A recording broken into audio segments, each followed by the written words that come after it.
Hello and welcome back to art class. Today we're going to wrap up our pipe dream project here. We are really close to done. It's honestly just fine detail and cleaning up edges. So first thing is you just go in and see if your edges need to be cleaned up. Your eraser, material wise, you'll need a pencil, an eraser, and you want your colored pencils for however you colored this. If you had to use crayons for this, that's fine, just stick with crayons. What we're gonna do is we're gonna focus on the couplers, and then we're gonna talk about adding leaks. Leaks really help sell this picture, and we'll talk about that in just a few seconds. So let's talk about the couplers because we had to leave those blank last week. So I need to match my color of whatever my pipe is, because it really doesn't make sense to change colors in the middle of a pipe. So this is a red-orange color, so I grabbed my red-orange. One of the reasons why I didn't want to go over it last week is because the pipes, just figuring out light source and angles and stuff like that takes a while. So I wanted us to kind of marinate on finishing that part before jumping to this. Okay, so the first part of it is actually pretty easy. Let's talk about this big area. This big area is kind of like a pipe, just bigger. Okay, you can see that. And so when I'm doing this, the light's going to hit this side first, so that'll be my light side, just like it was for the pipe, only a little bit bigger. This other side will then be the shadow. I am not gonna deal with this piece yet. I'm just gonna leave that alone. Okay, so I'm gonna turn my paper just to make it a little bit easier to do, because my marks would match. So like I did before, I'm gonna go in, give a light layer.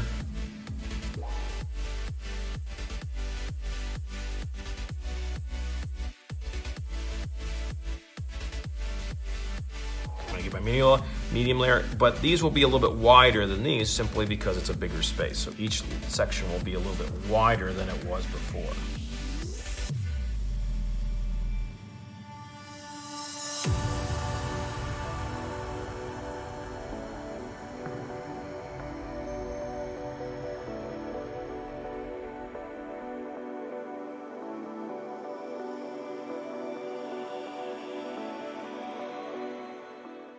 Okay, that is done. So the next thing is to deal with this, okay? Because the light is hitting the top of this, it's gonna be a little bit lighter. If it was a shadow, it would be a little bit darker. So what I'm gonna do is it's gonna have the light area is actually gonna be very, very large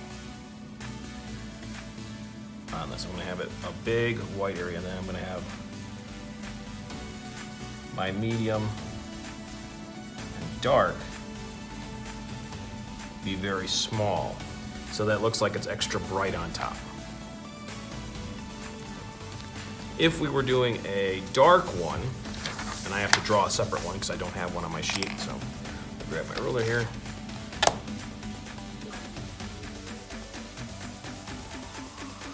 Okay, so in this example, let's say the light source is coming this direction. That means this is shadow. So I'm gonna pick a different color just so I can do something new. Let's say this pipe is green. Well, this part is the same, so I'm gonna fast forward this part.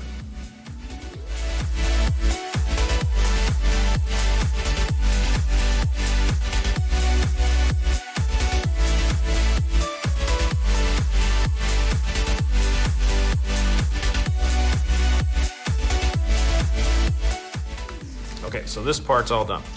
This part here, because it is the light is shining over here, this is actually be mostly shadows. So the way this one's gonna work is I'm gonna make this all, there's no real bright area. I'm gonna make this all shaded in here.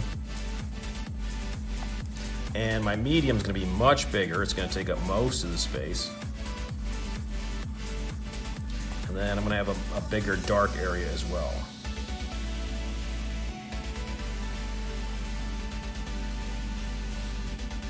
I'm going to outline just make a difference there. So it's a very, very light, the light area of the color will be right there, the medium and then the dark. There is no bright white on this side because there's no shadow, there's no light hitting this side, so there wouldn't be a bright highlight area.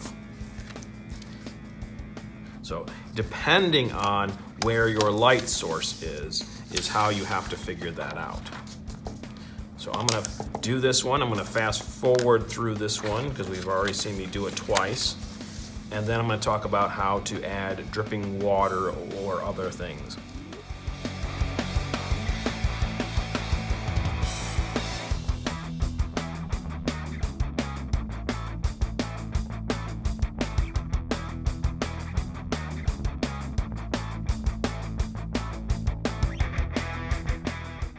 Okay, let's talk about water drips to make this pipe look more interesting. One thing you need to do is look at your picture and figure out which way do you want your picture to actually go. As of right now, the way we have it drawn, it can go any direction because right now there's no sense of up or down. You could turn your paper any which way and it would be fine. But this next part will really require you to figure out which way do you want to be up, which way do you want to be down, which way left or right. Because once we add this in, we're adding the idea of gravity to our picture because the only thing that makes water drip is gravity because it wouldn't drip if there wasn't anything pulling on it from underneath. So figure out which way. I want mine to go this way because I think I got a nice space for a drip to happen. So I'm gonna put this off to the side for a second and I'm gonna grab my paper to show you how to do this. Now, if you wanna use a scrap piece of paper to practice this, totally makes sense. Your basic colors that you're gonna wanna use, you're either gonna use a blue or most people use possibly a green. Now, this could be done with other colors, but I think these ones are the ones that make the most sense for this project and I'll explain in just a second. All right, so basic water drips. Everybody kind of understands that. You're gonna have a nice large drop of water. You're gonna want to space them out. Okay. And you really actually do want them to be pretty big. They need to be bigger than your thumb just because of it will make coloring them easier and it'll just be a bit more dramatic in the picture because of them being large. Okay, we got a drip. What if we want to splash? Well, a splash is actually really easy to do. It's basically a water droplet that is upside down and has maybe some skinnier water droplets going around it. But they're all basically the same shape. Okay? So you might have a nice line going right to the water splash. Okay? Most people prefer blue for their water, but maybe you're thinking sludge or something like that. The other colors can work for this, but honestly, these are the ones that most people would associate best with it, blue or green. You could even use, if you're careful, you could use the sky blue for the water, that would be okay. If you're super awesome and you got a blue-green color, that also would work. But usually we're within the realm of blues and greens. So let me walk us through how to do water.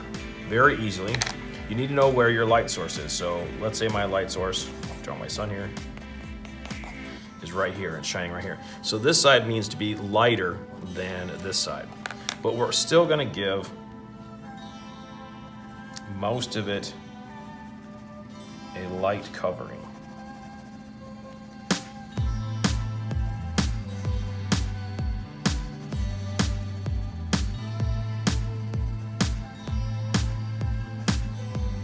Except for the very edge.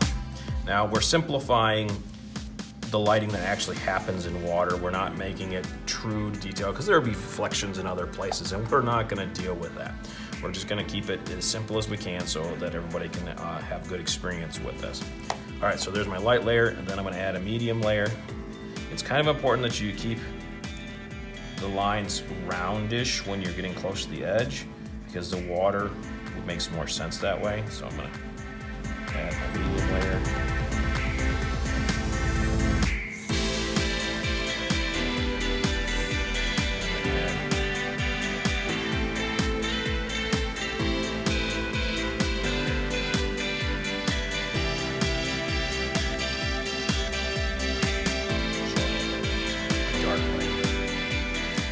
Might even go in and just kind of clean up the edge there. And then the other thing you might want to do is outline just to get rid of the pencil look and have more of a blue water look. For these, they work the same way. You just have to line up where the light source is. So still gonna have, my light source happens to be on the top of these now because of that. So I have to color each of these correctly. So I have to line it up each time for each individual shape.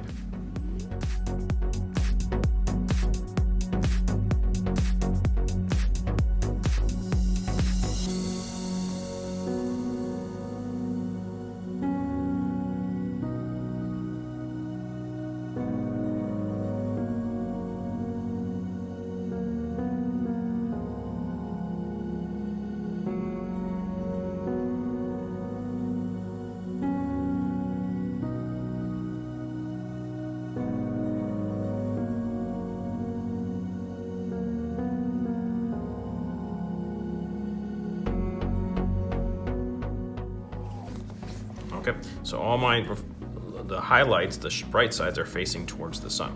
Now how does this work with the green? Same deal. So let's say I'm gonna use the same sun here, and this time it's shining this way. Okay. And yellow-green will work for that as well. You just gotta be kind of careful. I'm gonna use regular green for this.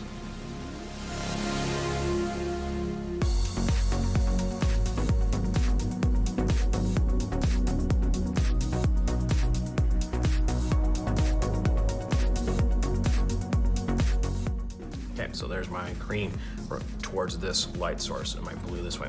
If you're gonna try something else, I recommend again using a scrap piece of paper just to see how it's actually gonna turn out before you do it on your picture. All right, now that we have an idea how to do this, let's move back to this. All right, first thing I need to do is figure out where is it leaking from.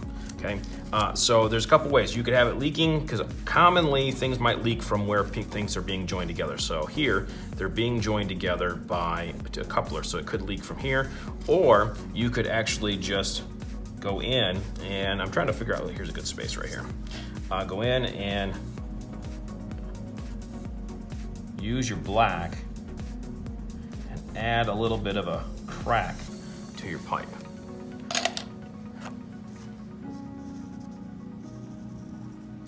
And you want this to be a big drip. And then I'm gonna have it splash here, so. I'm not gonna worry about making it drip on sides or over the top of a pipe. That's adding in complication that we don't really need. Like that. And I'm gonna use green for this. My light source is up here.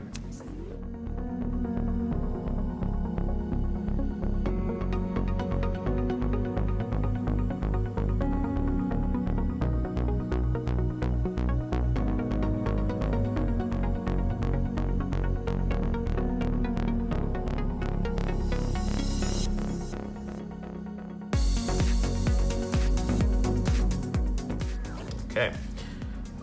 My picture is pretty much done. I could add another drip somewhere else. I might even, I could add a drip coming down the side. So here's an example of one coming down the side. Still has to follow the same light source.